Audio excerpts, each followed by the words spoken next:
Hello, I am Davina, and hello to all of you. Very, very bold, brilliant, beautiful, and evolving souls. Today, I'm going to talk about self-blame and internalized anger. Self-blame can be one of the most painful things to feel, and it's really important to know that it's not your fault that you're feeling this kind of blame, this kind of guilt.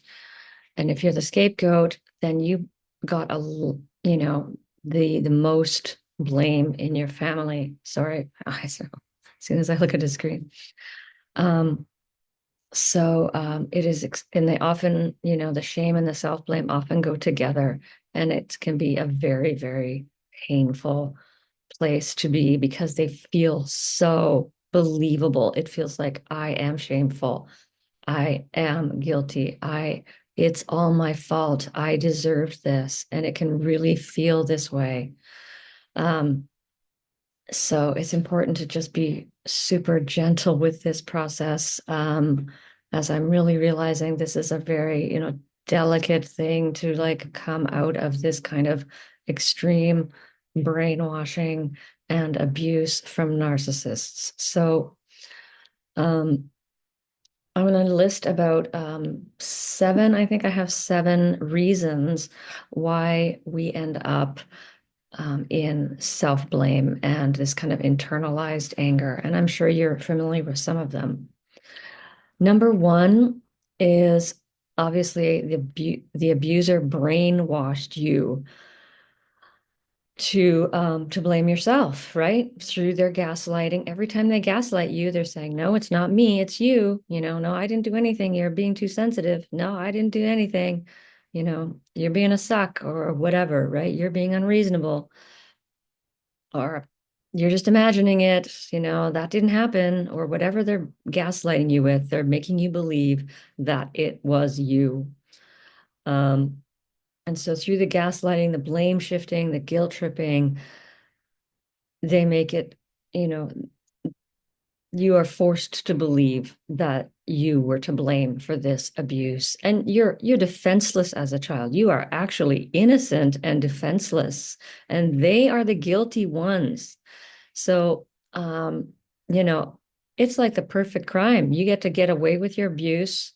The parents so-called parents get to get away with their abuse and blame the child. So the child doesn't, the child's not going to seek help. Well, of course, you can't at a young age anyway. Um, but it's a heinous and horrific crime. Um, so that was number one, the brainwashing. This is the main reason. The number two reason, which is kind of connected with this, is that as a child, you had no filter, um, to sort of filter through what your parent is telling you. Um, so you couldn't stop those what the abuser is forcing you to take on this blame. Um, they were just heaping it on you, and you can't really do anything about it. Because as a child, you're really operating from this subconscious part of your mind, and you basically just accept information because you don't have the capacity for critical thinking. Um, and you're even in a different brainwave that it almost is like you can be just so susceptible, so vulnerable to whatever somebody tells you because um so you're going to believe that what you were told or what you experienced was the truth, and you just accept it as the truth.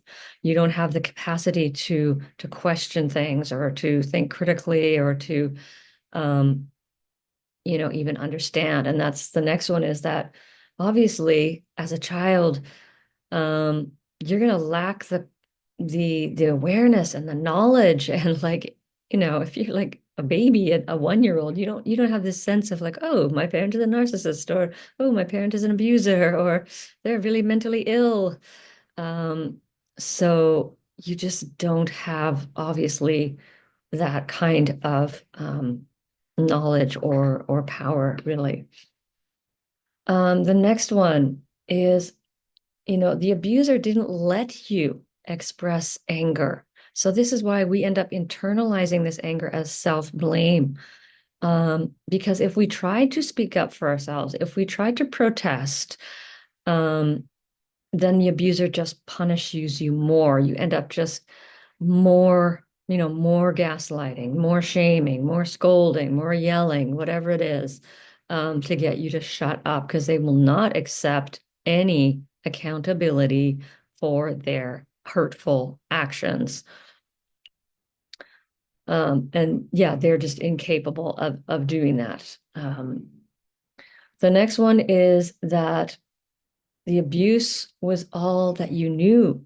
And so it seemed like normal, even though it's not normal, obviously, or not normal is maybe not the word, but it seemed like just normal. These are how parents are. This is how life is. This is how a family dynamic is. That's all you knew in your, you know, little home or big home or whatever it was.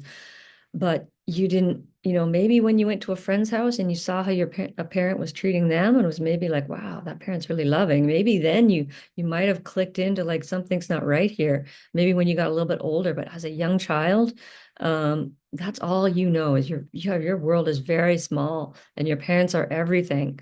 And you're likely brainwashed by a very early age. I think 4 or 5. I think Pete Walker said like the damage is done by the time you're 4. And so to come out of that or to see it as not normal is extremely difficult. Or next to impossible, really. The next one, the self-blame and shame gave you the illusion of control. And I think this is true of many victims of any kind of crime or, violence, is it gives you an illusion of control over this horrific, unbearable situation. So as a child, you got to think, well, maybe if I just fix myself, maybe if I do this, maybe if I do this differently, or if I'm different, or if I change myself or, then, the abuse would stop or, so it made you think that you had control over a situation that you actually didn't have control over. So it's really important to understand that you didn't have control. You were innocent and defenseless. The next one, you had no choice but to have some sort of connection with your parent. Without a connection with the parent, you're not going to live, right? Because they're the ones caring for you. And so, your only choice is to form, even if it's a fake connection and you have to be fake and you have to fawn, at least you're getting a minimal amount of care. At least they're feeding you and, because you cannot risk abandonment because abandonment is for a small child, death, basically, right? So a child has no choice but to form this kind of false connection with their parent, with their abuser. And I think that was actually all of them. Yes. So all of these things lead to us internalizing this anger and this self-blame and turning it on ourselves rather than turning it onto the abuser where it belongs. So when we start coming out of this brainwashing, we start to heal, we can start to feel a lot of this self-blame. And as I said, it's extremely painful. I find it's often in kind of the flop mode where I really notice how strong that is. And that voice in my head is telling me everything is my fault. If you'd only done it that way, that wouldn't have happened. And if you'd done this and you should have done that and you should have known that. And that's the kind of voice it is. And I'm starting to really catch on to when it's happening to me. It's very sneaky. These things are very insidious. It takes a lot of mindfulness and awareness of thoughts to realize that this is what's happening in our minds. And yeah, the other thing is it's important to know that these are feelings, it's like I think it's important to say like it's not it wasn't my fault. This is so important, to know like it wasn't my fault. But you can repeat that 1,000 times and still feel guilty and still feel self-blame. Just like I can tell myself 1,000,000 times, I am happy, but if I'm not happy, it's not going to work, right? Because I feel sad, the opposite. So it's important to be able to like try to be with those feelings of self-blame and guilt because it's not you and it's not true. They're real feelings because your parents did blame you, but they are not true. You are not guilty, but you feel guilty. So to sit with that feeling of guilt, and it's very, again, very difficult to do. Sometimes just sitting with the awareness that it's there somehow, I think, metabolizes it. I don't know how this all works exactly. Um, so I think that's one important thing to do is to just, you know, acknowledge that it's there and if you can, just trying to find, sometimes I need an outer, like I can't give myself compassion when I'm in that mode. I think it's impossible because I'm filled with shame and self-blame. I can't It's very hard to give myself compassion. I sometimes now imagine like an outer being, like somebody else, even if you know someone who's very compassionate, and imagine that person giving you compassion. And what would they say to you? Or, or switch it around. And what would you say to someone else who's in your shoes right now? So, yeah, compassion can definitely help. I think compassion is kind of the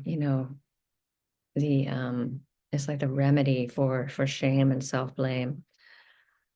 And as I said, this is a very, very like tender kind of fragile process. We can't just go from a flop mode where we're feeling tons of self-blame to like angering it out, and screaming at your parents. Like it doesn't happen like that. We have to like slowly, carefully like move towards that place of because the anger is mm, what's the word, mobilizer, like it gets you from the place of immobility to mobilizing. So you can maybe just like gently kind of nudge it, that get that anger kind of maybe coming, and maybe it's not going to come. I've been in and out of flop. I've noticed it anyway for the last 4 years more intensely. And it's only now that I'm starting to like, okay, I'm in flop. And then I can sort of just like, I'll sit with it for a while. And maybe now like I can come out of it a little bit faster and find that anger. And so I've been doing a lot of angering, a lot of just getting out my plastic bat and just screaming, really. Um, but that can be a hard place to get to. So try not to further blame yourself for not being angry because we can also feel shame, like I should be angry and I don't feel angry. And that can feel bad too because we want to feel angry, but there's just so much of that self-blame, that shame, that denial, that trio of, that keeps you locked in this kind of brainwashing. So also be gentle as you're trying to get some anger, to accessing your anger and getting it out. Um, and just do follow your intuition, whatever feels right. If it feels right just to sit in that self-blame, then just sit in it. Sometimes that's all it is just sitting through it. Um, or if you can feel like you can kind of nudge yourself into like getting some anger out somehow, maybe like sometimes just lifting some weights or I'm sure you have different ways to express anger. And yeah, and also I wanted to share another movie with you. Watching movies lately, this was a really good one for me to get to that feeling of grief, and allowing that um, the the guilt that I've been holding on to like kind of flow through me. It was called Just Mercy. It was excellent movie, and it's about a man who's on death row for a crime he didn't commit. And so this is exactly what the scapegoat is going through, right? You are convicted, from the time you're born, pretty much you're convicted, you're to blame. So I saw the similarities, the parallel between being, this convicted convict on death row to being a scapegoat. I mean, it's actually quite similar. Anyway, I just like cried throughout it. It just brought up so much sadness that this man had the just unfairness and the injustice of it. And I cried throughout almost the whole movie. Um, so if you can watch that movie, definitely highly recommend it. I think any movie that brings up those kind of issues of someone who is wrongly convicted or wrongly accused of something, and yeah, because that's what happened to us is we were wrongly accused when our parents should have been accused, should have been, held responsible, should have been really probably arrested or sent to a mental hospital. So, yeah. And always remember that it wasn't your fault. If you can remember that also intellectually, that, of course, that helps. As always, wishing you many, many blessings, peace, and ease on your journey of healing and awakening. And I am Davina, Apple Miss Blooming. Thank you for watching.